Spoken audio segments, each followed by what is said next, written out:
ఈ నెల 15న అంటే శ్రీరామనవమి అండి 2024. ఇలాంటి పవిత్రమైన రోజు ఈ రంగు దుస్తులను ప్రతి ఒక్కరూ ధరిస్తే సకల శుభాలు కలుగుతాయండి. ఆ శ్రీరామచంద్రమూర్తి ఆశీస్సులు కలిగి అష్టైశ్వర్యాలతో, భోగభాగ్యాలతో జీవిస్తారు. మరి ఎంతో పుణ్యవంతమైనటువంటి శ్రీరామనవమి రోజున ఏ రంగు దుస్తులు కొనుక్కుంటే దరిద్ర బాధలు అన్నీ పోయి సకల ఐశ్వర్యాలు కలుగుతాయో ఈ వీడియోలో మనం తెలుసుకుందాం. ముందుగా ఏ కథను విన్నంతనే సర్వ పాపాలు అందులో పడిన దూదిమల్లె నశిస్తాయో ఆ పవిత్ర కథను తెలుసుకుందాం. శ్రీరాముడు వసంత ఋతువులో చైత్ర శుద్ధ నవమి గురువారం రోజున పునర్వసు నక్షత్రపు కర్కాటక లగ్నంలో సరిగ్గా అభిజిత్ ముహూర్తంలో అంటే మధ్యాహ్నం 12 గంటల వేళలో త్రేతాయుగంలో జన్మించారండి. ఆ మహనీయుని యొక్క జన్మదినాన్ని ప్రజలు శ్రీరామనవమి పండుగగా జరుపుకుంటూ ఉంటారు. శ్రీరాముని పట్టాభిషేకానికి అంగరంగ వైభవంగా ఏర్పాట్లు జరుగుతూ ఉంటాయి. ఆ రోజు అయోధ్య నగరం మహేంద్రుని రాజధాని అమరావతిని తలపిస్తూ ఉంటుంది. ఆ సమయంలో నారదుడు శ్రీరాముని వద్దకు వచ్చాడు. ఆ రామునితో ఈ విధంగా అన్నారు: "ఓ రామా, నన్ను బ్రహ్మదేవుడు పంపాడు. నీకు నీ తండ్రి దశరథుడు పట్టాభిషేకం చేయాలని నిశ్చయించారు. కానీ నీ జననం రావణ సంహారం కొరకు జరిగింది కదా. నీవు రాజ్యపాలన చేస్తుంటే రావణ అన్ సం భూభారం తగ్గించటానికి రాక్షస సంహారం చెయ్యాలి కదా. నీవు దేని కొరకు అంచావో అన్న ఆ విషయం మర్చిపోవద్దు" అన్న. దానికి రాముడు ఈ విధంగా అన్నాడు: "నారద మహర్షి, నాకు తెలియని విషయం ఏమున్నది? నేను ఆడిన మాటను తప్పను. రాక్షస సంహారం చేస్తాను. రేపే దండకారణ్య ప్రయాణం చేస్తాను. 14 సంవత్సరాలు అరణ్యవాసం చేసేదను. సీతాదేవి అపహరణతో రావణుని సంహరిస్తాను. ఇది సత్యము" అని రాముడు నారదునితో అంటారు. రాముడి మాటలకు సంతోషించినటువంటి నారదుల వారు అక్కడి నుంచి వెళ్ళిపోతారు. అయోధ్యలో పౌరులందరూ రామ పట్టాభిషేకం సందర్భంగా ఉత్సవాలు జరుపుకుంటూ ఉంటే దేవలోకంలో దేవతలు విచారంగా ఉంటారు. వారందరూ సరస్వతీదేవి దగ్గరకు వెళ్ళి ఈ విధంగా అంటారు: "అమ్మా సరస్వతీదేవి, నీవు ఇప్పుడు వెంటనే భూలోకానికి వెళ్ళాలి. నీవు రామునికి జరగబో పట్టాభిషేకానికి విఘ్నం కలిగించాలి. ఇది బ్రహ్మదేవుని ఆదేశం. తల్లి, నీవు ముందుగా మందర అనేటువంటి దాసి వాక్కులో ప్రవేశించాలి. తర్వాత కైకేయి వాక్కులో ప్రవేశించాలి. శ్రీరాముని పట్టాభిషేక ప్రయత్నం భగ్నం అయిన తరువాత మరలా తిరిగి రావాలి" అని ప్రార్థించారు. అంతేకాదు, అలా శ్రీరామ పట్టాభిషేకాన్ని ఆపి రాముని అరణ్యానికి పంపాలి. దాని వలన దేవతల కార్యం సఫలమవుతుంది అని అంటారు. ఆ మాటలకు సరస్వతీదేవి ఈ విధంగా అంటుంది: "దేవతలారా, నేను ఇలాంటి పాడుపని చేయాలా" అని శంకించింది. మౌనంగా ఉంటుంది. దానికి దేవతలు ఈ విధంగా అంటారు: "తల్లి, తమరు ఈ పని చేసినందువలన తమరి ఏ దోషము అంటదు. ఇది దేవకార్యము. రాముడు సామాన్య మానవుడు కాదు. సుఖం దుఃఖం సామాన్య మానవులకు కానీ రావణునికి అంటవు. కాబట్టి తమరు అయోధ్యకు వెళ్ళాలి" అని ప్రార్థించారు. అప్పుడు సరస్వతీదేవి తన మనసులో అలా అంటుంది: "ఆహా, ఈ దేవతలు ఎంతటి అల్పబుద్ధులు! శ్రీరాముని పట్టాభిషేకం కన్నుల పండుగగా ఉంటే ఆ కార్యాన్ని చెడగొట్టమంటున్నారే. ఇది ఒక అందుకు మంచిదే. రాముడు వనవాసానికి వెళితే రాక్షస సంహారం జరుగుతుంది. రామాయణ కథ లోకంలో ప్రచారం అవుతుంది. ఎంతోమంది కవులు, గాయకులు రామకథను గానం చేస్తూ ఉంటారు. నేను ఆ కవులు, గాయకుల నాలుక మీద నాట్యం చేస్తూ ఉంటాను. దీనివల్ల భూలోకంలో నా పేరు ప్రతిష్టలు పెరుగుతాయి" అని అనుకున్నది సరస్వతీదేవి. ఆ తరువాత శ్రీరామ పట్టాభిషేకం ఆగిపోయి రాముడు, సీత, లక్ష్మణులు వనవాసానికి పోవడం, రావణుడు సీతాదేవిని అపహరించడం, తర్వాత రావణ సంహారం జరగడం ఇవన్నీ జరిగాయి. ఈ పవిత్ర కథను విన్నంతనే జన్మల పాపాలు పోయి కోటి జన్మల పుణ్యం లభిస్తుంది. శ్రీ సీతారాములు అరణ్యవాసం చేయడానికి అడవికి బయలుదేరుతారు. ఆ అడవి చాలా భయంకరమైనటువంటి కీకారణ్యం. అన్ని రకాల క్రూర జంతువులు ఆ మహారణ్యంలో ఉంటాయి. లేళ్ళు, దుప్పులు మొదలైన సాధు జంతువులు దండోపదండాలుగా ఉంటాయి. అనేక మహావృక్షాలు భవనాలు కూలిపోయి ఉంటాయి. అక్కడ ఎన్నో చెరువులు ఉంటాయి. కానీ అన్నీ చూడశక్యం కాకుండా ఉన్నాయి. రాముడు సీతతోనూ లక్ష్మణునితోనూ ఆ కీకారణ్యానికి ప్రవేశించిన వెంటనే అక్కడ ఒక రాక్షసుడు కనిపిస్తాడు. వాడు గొప్ప పర్వత శిఖరంలా ఉంటాడు. వాడి మాటలు ఉరిమినట్లుగా ఉంటాయి. వారు ఇంతవరకు ఎందరినో నరులను భక్షించి ఉంటాడు. మిడిగుడ్లతో వారి ముఖం మహాభయంకరంగా ఉంటుంది. పొడుగ్గా, వికృతంగా, వంకర టింకరలుగా, ఛాతీకి బానంత కడపతో చాలా బీభత్సంగా ఉంటాడు వాడు. ఆ రూపానికి సారం వాడు పులిచూలు చుట్టుకుని ఉంటాడు. అది అప్పుడే తీసింది. ఇంకా రక్తం కొవ్వు కారుతూనే ఉంటాయి. వాడు సావకాశంగా కూర్చుని తినటానికి ఇనప శూలానికి 3 సింహాలు, 4 పులులు, 2 తోడేళ్లను, 10 జింకలను, పెద్ద దంతాలు గల ఏనుగు తల ఒక్కటి గుచ్చి భుజాన పెట్టుకుని ఉన్నాడు. సీతను, రాముణ్ణి, లక్ష్మణుని చూసేటప్పటికి వాడు అయిపోతాడు.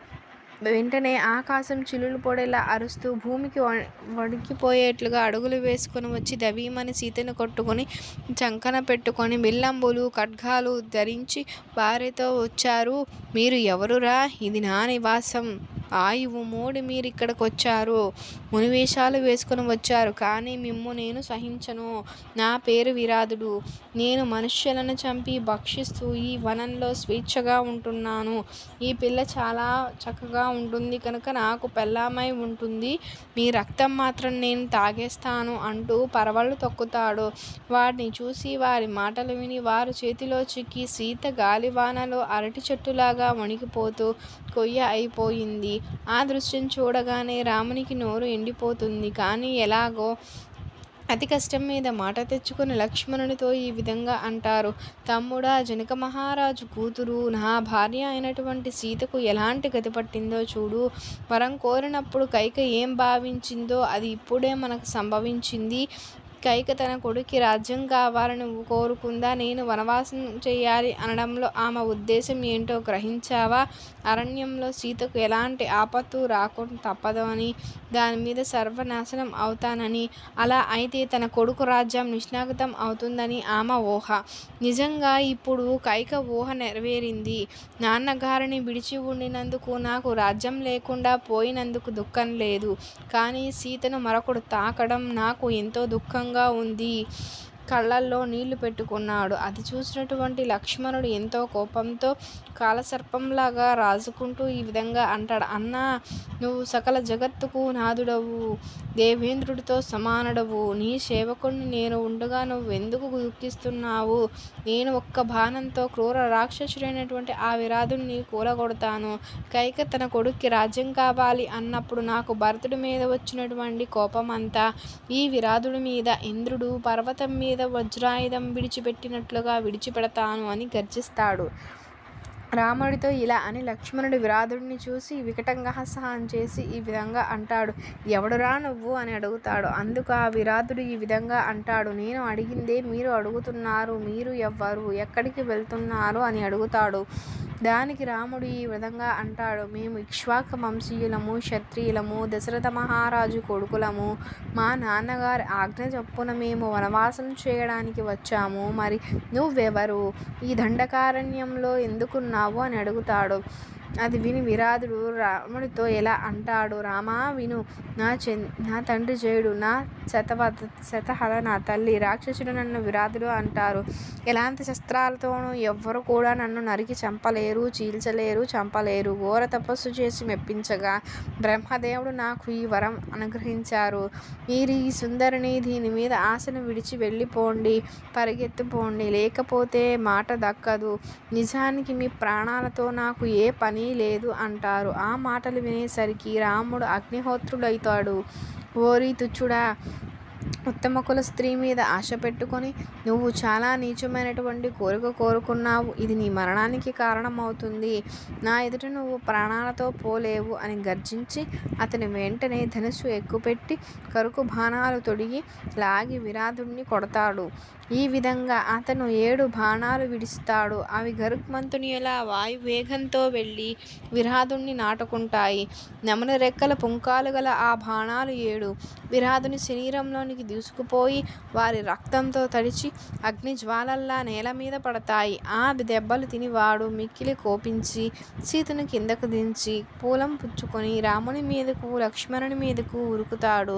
శూలం పుచ్చుకొని వాడు ముందుకు ఉరికినప్పుడు నోరు తెరుచుకున్నప్పుడు ముక్తివై మీద పడినట్లుంటుంది. అప్పుడు రామలక్ష్మణులు వాడిపై శరవర్షం కురిపిస్తారు. అందుకు వికటాట్టహాసం చేసి ఒళ్ళు విరుచుకుంటాడు. వారు వేసే బాణాలు వారి శరీరం నుండి కిందకు పడుతూ ఉంటాయి. వరమహిమ వలన అంతటా ఆ విరాధుడు ప్రాణాలు హృదయంలో భద్రపరుచుకొని మళ్ళీ శూలం పుచ్చుకొని రామలక్ష్మణుల మీదకు వెళతాడు. ఆ శూలం ఆకాశాన ధావాగ్నిలాగా మెరుస్తూ ఉంటుంది. 2 బాణాలతో రాముడు దాన్ని ముక్కలుగా చేస్తాడు. ఆ శూలం వజ్రాయుధంతో ఇంద్రుడు కొట్టగా పడిపోయినటువంటి మేరుపర్వత శిఖరంలా భూమి మీద పడుతుంది.